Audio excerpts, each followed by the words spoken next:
Class 10th math का important chapter है समांतर श्रेणियां, जो कि 5वां चैप्टर है। ठीक है, तो देखिए समांतर श्रेणी बोलते किसको हैं? ठीक है, अर्थमेटिक प्रोग्रेशन किसको बोलते हैं? एपी। एक समांतर श्रेणी संख्याओं की एक ऐसी सूची है जिसमें प्रत्येक पद पहले पद के अतिरिक्त अपने पद में एक निश्चित संख्या जोड़ने पर प्राप्त होता है। ठीक है, तो किसे बोलेंगे हम? ऐसी संख्या को बोलेंगे, जैसे एग्जांपल लेते हैं, हम एक सीरीज लिख रहा हूँ 1 2 3 4 5 लिख रहा हूँ। ठीक है, तो कैसे पता चलेगा कि सीरीज जो है वो एपी में है क्या नहीं है, समांतर श्रेणी में है क्या नहीं है ना? तो कैसे पता चलेगा? इनके बीच का जो गैप होगा वो इक्वल होगा। पहली बात, इनके बीच का जो अंतर होगा वो बराबर होगा।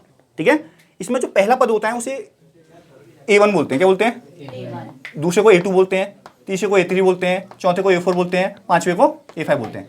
ठीक है, A1 को कभी कभी AB बोलते हैं, प्रथम पद है, फर्स्ट टर्म है। ठीक है, तो प्रथम पद क्या हो गया? A1। A1 equal to 1। जब हम D निकालते हैं, क्या निकालते हैं? D को बोलते हैं सार्वंतर, कॉमन डिफरेंस। कैसे पता चलता है? अगले पद से पहला पद घटा के A2 माइनस A1 करके, जो कि 2 माइनस 1 होगा, जो कि 1 हो जाएगा। तो कहने का मतलब ये है, अगर आपसे पूछेगा क्या ये सीरीज एपी में है क्या नहीं है, तो आप क्या करेंगे? जहां जहां तक आपको सीरीज दे रखी है, श्रेणी दे रखी है, सब में आप डी देखेंगे, इन दोनों का गैप, इन दोनों का गैप, इन दोनों का गैप, इन दोनों का गैप, सबका एक एक आ रहा है। देखो, तो आप बोल देंगे ये सब सीरीज क्या है? एपी में है, यह श्रेणी समांतर श्रेणी है, एपी में है। ठीक है, अब कई बार क्वेश्चन क्या आता है, आपको ए और डी दे देता है। क्या देता है? ए और डी। ठीक, ए मतलब फर्स्ट टर्म, प्रथम पद, और डी मतलब सार्वंतर दे देता है, और आपको बोलता है कि श्रेणी बना दीजिए, सीरीज बना दीजिए। तो कैसे बनाएंगे? प्रथम पद ए होता है, दूसरा पद होता है ए प्लस डी, तीसरा पद A plus 2d, A plus 3d, so on. समझ में आया? ये ऐसे चलते हैं। तो इस टाइप से हम क्वेश्चन करेंगे आगे।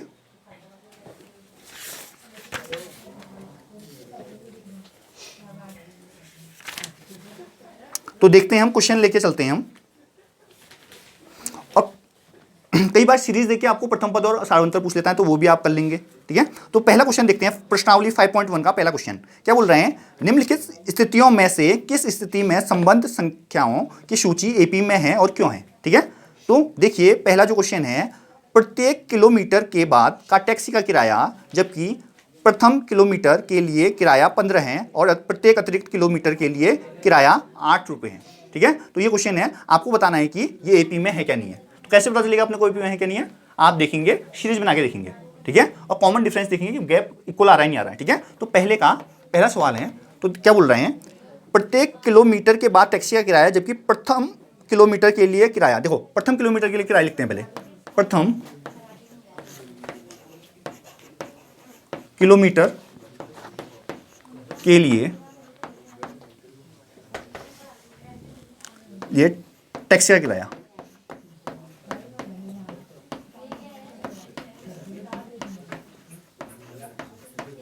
प्रथम किलोमीटर के लिए बोलो या 1 किलोमीटर के लिए बोलो, बात एक ही है। ठीक है, कितने रुपए लिखा था?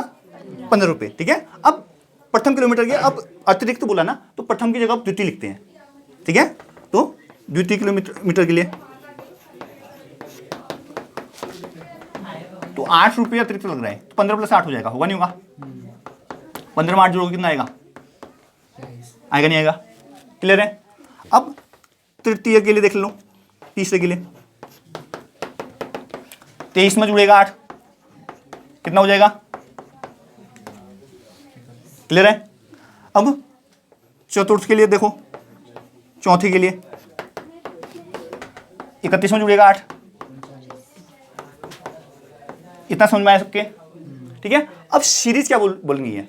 सीरीज क्या बनी है? देखो 15, 23, 31, 39, सो ऑन। तो आप लिखेंगे यहां पर, इनके बीच का गैप देखो गौर से। देखो 15 में 8 जोड़ के 30 आ रहे हैं, 8 का गैप है। 23 में 8 जोड़ के 31 ला रहे हो तुम, 8 का गैप है। और 31 में 8 जोड़ के 39 ला रहे हो, 8 का गैप है। तो आप लिखेंगे, चूंकि इनका जो कॉमन डिफरेंस है, जिसको हम सार्वंतर बोलते हैं, सार्वंतर 8 है, इसलिए श्रेणी एपी में है। या तो ऐसे कर लो, या दूसरा तरीका ये है, आप निकाल लो A1 मतलब वो D बराबर A2 माइनस A1 करके, 23 में से 15 घटा के, फिर D बराबर A3 माइनस A2 करके डी बराबर A4 माइनस A3 करके सब में 8 8 आएगा। मर्जी है आपकी, कैसे भी कर लीजिए, समझ में आया आप।